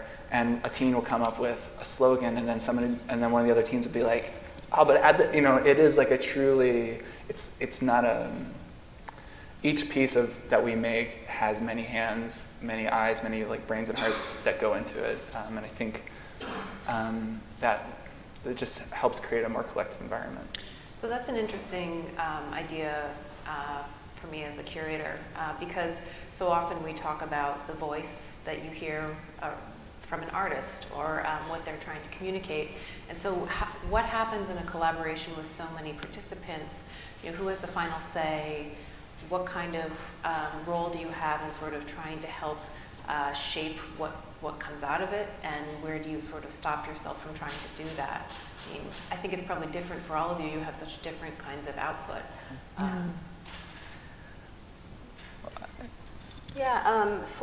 For you know, Radioactive, for example, I mean, I think we were just really upfront at the beginning, you know, that, for example, we were able to bring in recorders, we were able to set up a kind of sound booth using a sound blanket and a table that we sort of propped up to the wall, you know, that became our recording booth. We didn't have many resources, and so we had to just be really upfront with what we have or what we're able to build inside of that room, and then what had to be sort of developed or built on, you know, the outside of that room. And so that meant doing the recording, doing the drawings inside the jail with the ensemble, getting some visual and conceptual direction, and then taking the material to people, sound engineer, animator on the outside, to then develop the work further and finalize it. I mean, I think I was really just glad, and so was my collaborator, collaborating instructor, that we were able to then still have the contributions of the ensemble members as they came out. And so that was a really important part of the work is to send drafts to them, to see the video together, to look at the animation together, and then make decisions based on what we were seeing as we. So it felt like an organic process in that way. But we were also really conscious that, you know, a lot of folks aren't able to see it. You know, some of the participants have been transferred to prisons, and so now the question is, how do we get this this information to them? How do we, you know, do we print out photographs? You know, like Sable was mentioning earlier about, you know, printed photos. You know, that won't fully capture the work, but at least there's a kind of visual representation of what folks built. You know, so those are other questions that just have come up throughout the process that we're kind of trying to figure out. I also want to talk about context, because I think that's really important, and it's something that we thought a lot about in terms of developing the San Quentin show here at the museum. What is the responsibility of the artist and of the institution to the people who whose voices, you know, I can't speak to a lot of the people inside prison. So what is the responsibility of the institution and of the artist to make sure those voices are heard the way that they want to be heard? Mm-hmm.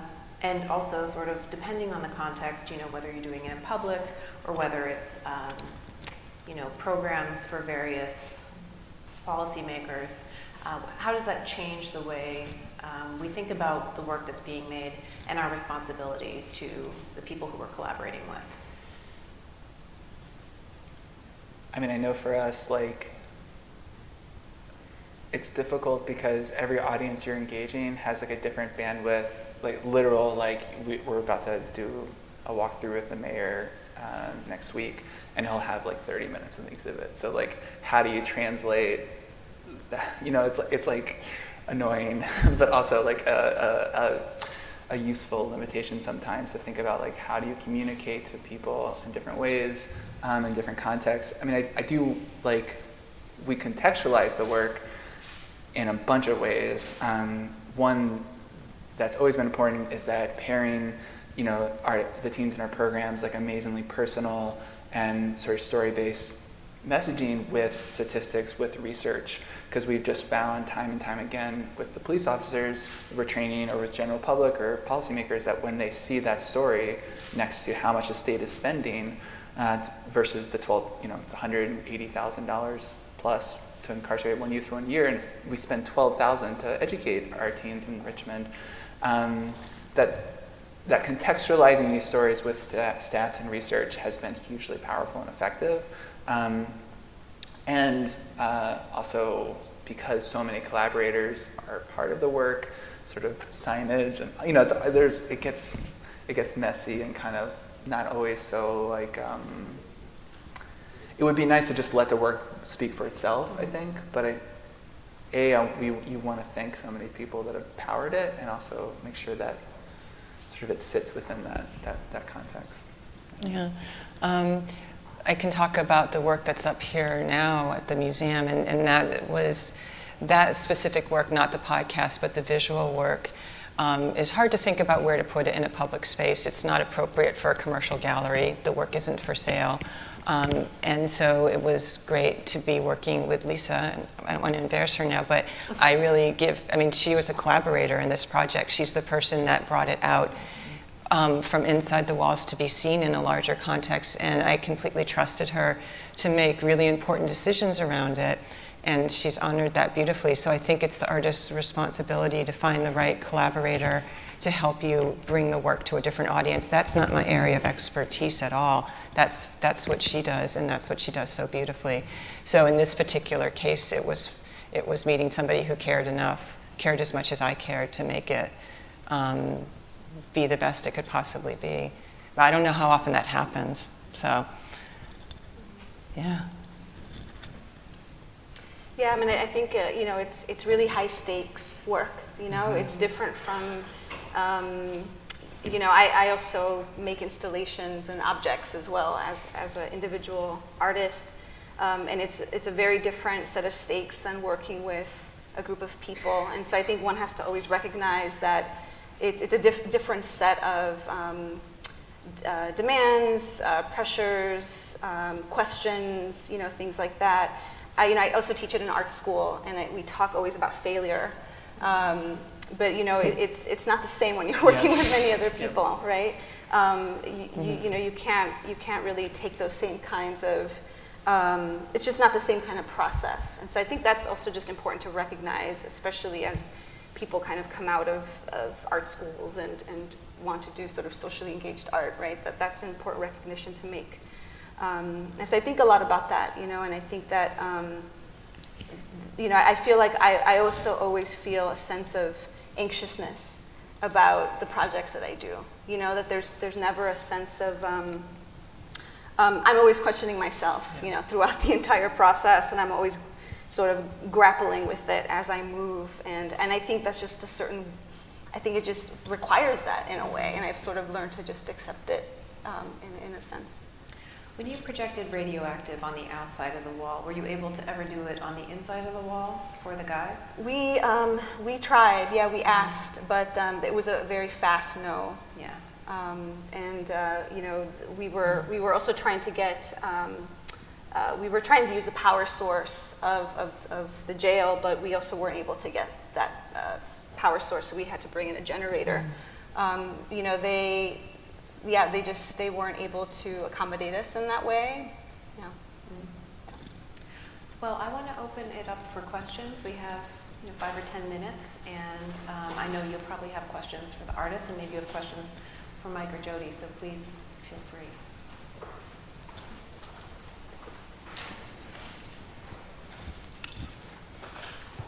Hi, I know we don't have much time and this is a loaded question, but as somebody actively doing the work, I'm always fascinated by how you get these things funded, particularly given how collaborative the work is and how important it is to pay community partners and how ethically responsible all of you seem to be in the work that you do with community partners. How do you get funded enough to pay those people something that makes it worth all of their time and effort? The funding to do Radioactive came from the Artists as Activists Fellowship from the Robert Rauschenberg Foundation and some funding from Creative Capital. So no funding came from the Cook County Jail.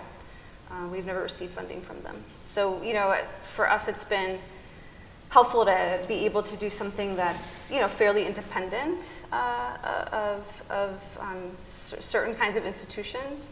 In the history of the project, some funders have been much more supportive than others.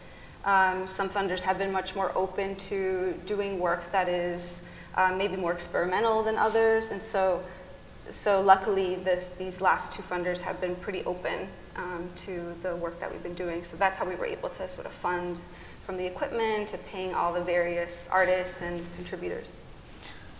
I mean, for performing statistics, the first year we basically were organizing for free. We had like some micro grants from Magnum Foundation and alternate routes to do some of the events, but none of that could go to pay people. It was just for material costs. But we were able to, for lack of a better word, like prototype the project and do an exhibit and apply to a local family foundation in Richmond called the Robbins Foundation. And the police chief wrote one of our letters of support, and that gave us like a $500,000 grant, which allowed us to like plan out for 3 years, and then that led to NEA and Art for Justice and multiple other funding sources that we've been able to pay not only for artists and reentry support for the youth and staff, but also pay for lawyers and organizers and youth advocates to be part of the work. So to do it in the way that we want, it does require a lot of money, and I think so much of the work is ethically redistributing that to people who need that most. So Gina, who was a volunteer, is now like the engagement director and is full-time with benefits and everything. So like how do you also leveraging the resources and power and social capital that these projects are getting and dispersing those in an ethical and equitable way? Something that we think about. For many years, I funded the project myself. The photography part was just part of my own practice, so that came out of my own, however I make money as a professor. And then with the podcast, we don't make a lot of money. A lot of it goes back into making it, buying equipment. We donate a percentage of what we do make to the Prison University project. So now we do enjoy more grants. But the guys inside cannot get paid, and it's a very long, complicated conversation, which I'd be happy to have one-on-one, but it would take up the rest of the afternoon.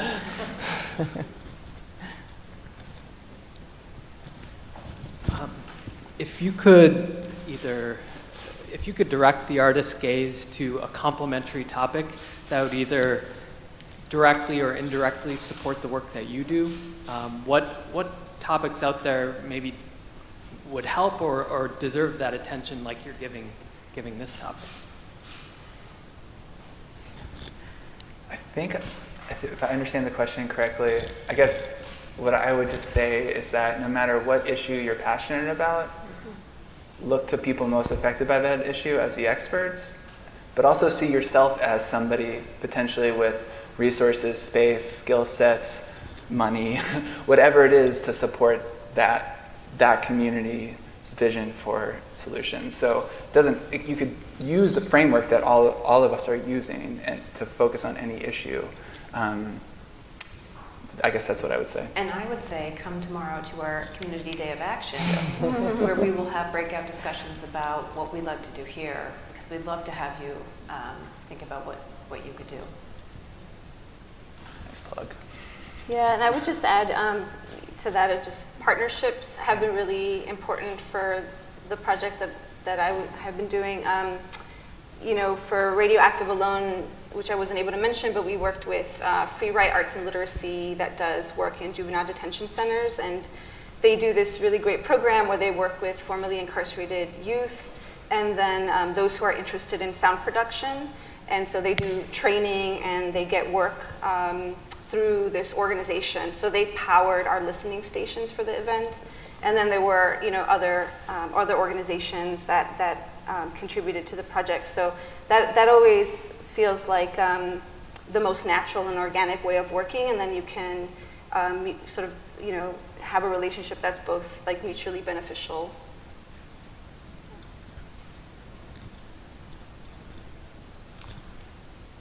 Okay.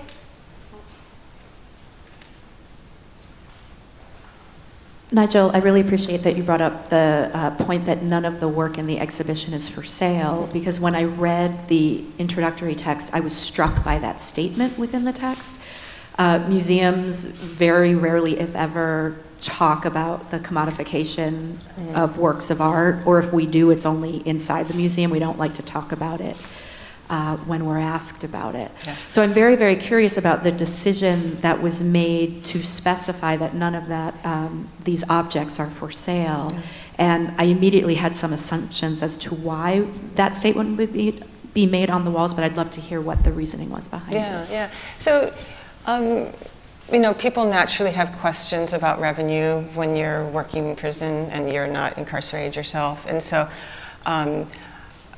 I made the decision. I'm an artist. I've made my living off of selling work that I do besides teaching. But with this project, I couldn't get my mind around any possible fair way to do that. Even if I sold the work and gave all the money to a charity, it still didn't make sense to me. So it just seems like, and the men cannot, again, I'm happy to have this conversation one-on-one. I can't give any money to the guys inside. It's just too fraught. So the only way I could think about it was to just say very clearly, there's no profit made off of this work. And it needs to be seen in public institutions with an educational framework around it. So I just wanted to be as transparent as possible and not give people the opportunity to make up their own narrative about what was happening financially with the work. Yeah. And I actually chose to put the wall text on the wall and be very clear about it, because I think when people come see an exhibition in a museum, they may think that we are providing a sort of market value for what goes on view. And I wanted to make sure people know when they come to see this exhibition that this is about conversations and not about us profiting in some way off of the work that was done at San Quentin. And I also didn't want any of those objects to become fetishized objects. Right, I thought that just seems really gross to me, and I think that can happen. So taking any commerce away from it made the most sense. And I hope someday when some of those guys get out, I can say, here's your work, you know, do what you want with it now. That would be nice. It's going to be hard to give it up, but I will.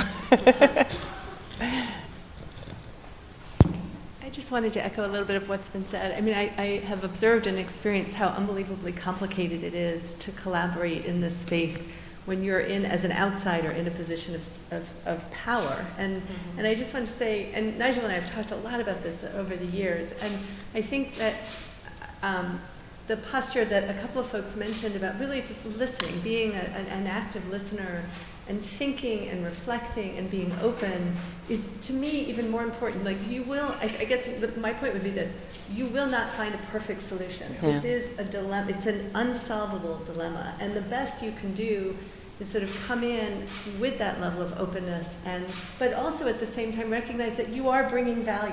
And we run into this at times, like even in the power dynamic of a university, where some folks come in the field and say, well, who am I to position myself as an authority or as a teacher? And they're so uncomfortable with their position of authority or power that they then sometimes relinquish responsibility or repudiate their responsibility, which is to say, you know something about higher education that your students probably don't know, and you are there as a teacher, and the role of teacher is not an invalid one even in this type of environment. On the other hand, by all means, listen, pay attention, be thoughtful. But I just wanted to put out there that just, I mean, I'm so grateful when I encounter people like you guys who are willing to venture in, even though it's hard. And I just think people should also be gentle with themselves in this space. Thank you. Well, if there are no more questions, then I would just like to thank our panelists for their presentations and for having a conversation.